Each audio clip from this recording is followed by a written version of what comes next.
Yan. Kinuha na pa. Putang isang oras namin kinuha. Hindi na. Celebration to, tol. Fuck you. I don't want you back. Yan ang kain lang namin. Sorong reward. Shit. So tired. Fuck you, you whore. Fuck you, your cabinet. I don't want you back. Ano yung cabinet na yan? Excited pa naman din ako. Tingnan mo kapag kumain.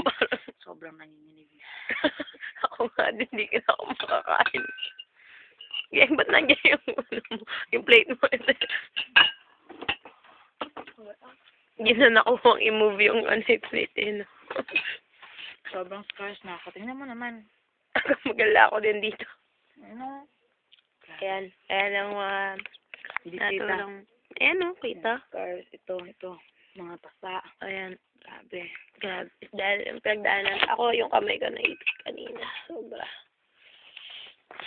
Shit.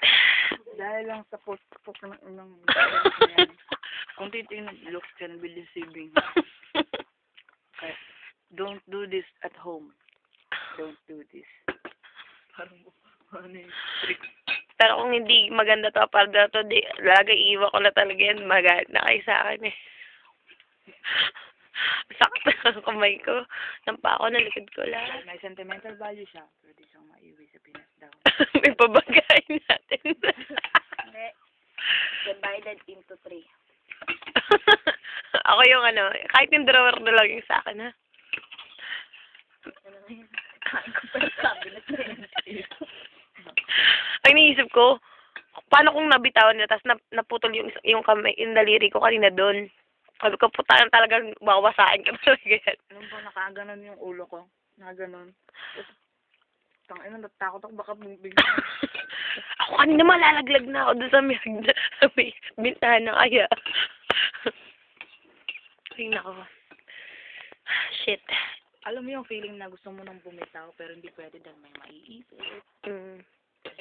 Yun ay tinatawag na team. Shit. Wala nang ka-mentality dito. Grabe. Saya talaga.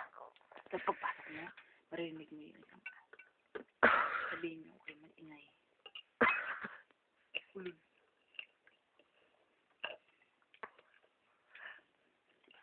I don't care. Fuck.